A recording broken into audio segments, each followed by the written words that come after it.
jaaliyadda Puntland ee ku dhaqan dalka Australia ayaa waxay doorteen gudoomiye cusub maadaama ay ka mid yihiin jaaliyadaha Soomaalida ugu badan ee ku nool halkaasi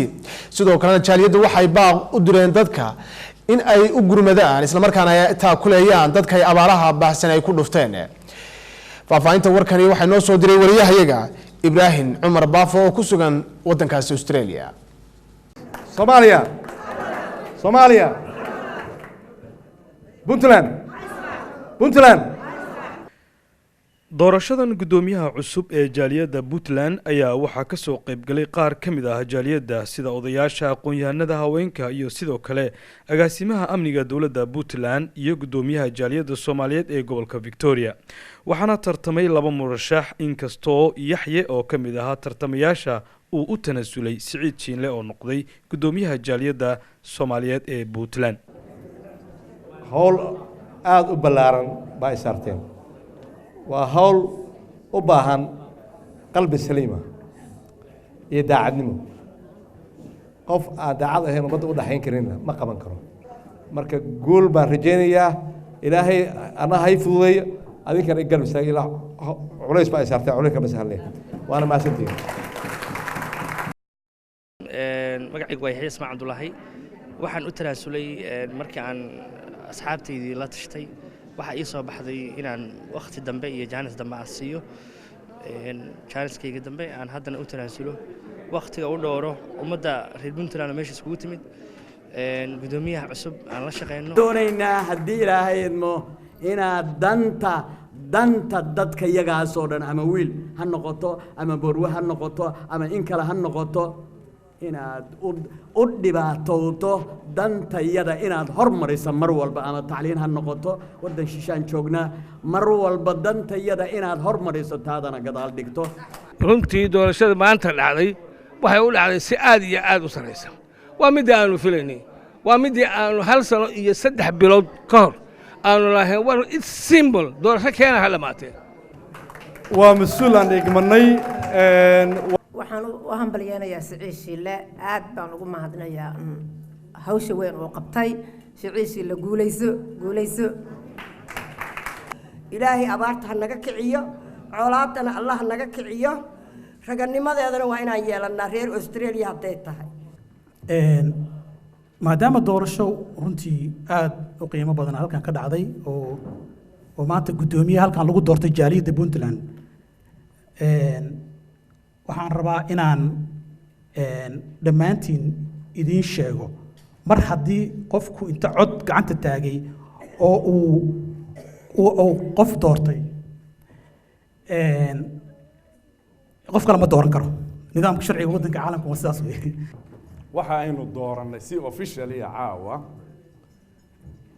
Siciid Jiinle inuu inoo noqdo gudoomiyaha Puntland diaspora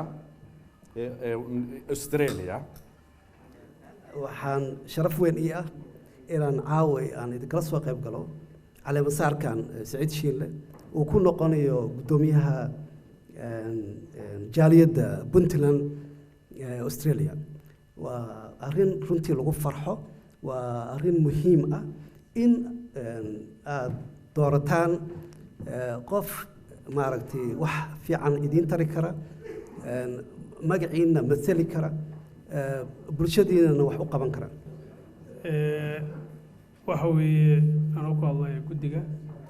doorashada waa aqbalay rag iyo dumarba haddaba ilaahay waxaan ugu rajaynayaa ilaahay waxaan ugu baryayaa inuu ilaahay u fududeeyo codka lagu doortay gudoomiyaha cusub ee jaaliyadda Puntland ayaa ahaa mid gacantaag ah halka gacantu ay taageen ku dhawaad 150 xubnood inkastoo mid ka mid ah uu ka aamusay arinta meesha ka dhacday ayaan ku faraxsanahay alxamdulillah rabbil caalamiin waxaa la Siciid xil adag baa qaatay nin xil qaaday waxaa laga rabaa xilka ay qaatay dhameystirkiisa insha Allah Siciid doorashadu si qurux badan bay u dhacday dhammaan ummadda Soomaaliyeed gaar ahaan ummadda reer Puntland baa ka soo qayb galay waxay noqotay doorasho loo dhan yahay isla marhaantaas ummadda reer Puntland waxay dooratay mas'uul aan oran karno shaqadiisa iyo waxqabadkiisa hore baa loo soo tijaabiyay waxaan Siciid Jiinle kula dardaarmayaa in shaqada loo igmaday si cadaalad ah. doorashada halkan ka dhacday ayaa ku soo beegmaysa xilli deegaamada Puntland ay ku habsatay abaar aad u daran taas oo loogu fadhiyo jaaliyadda Soomaaliyeed ee Puntland ee ku dhaqan guud ahaan Australia gaar ahaan magaalada Melbourne sida ay uga qayb qaadan lahaayeen dadkaasi gargaarkii la gaarsiin lahaa.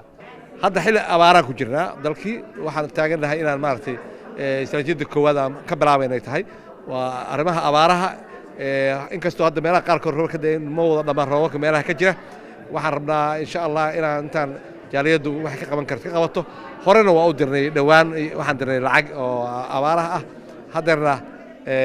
sidoo kale waa u taaganaa wax kastoo yimaada duruufaha qalabsan ay keenaan ummadeena inaan u qabanno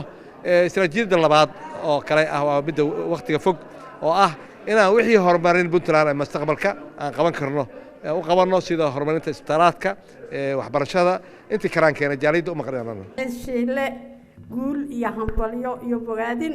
ayaan ugu bishaaraynayaa waa wiil aan jeclahay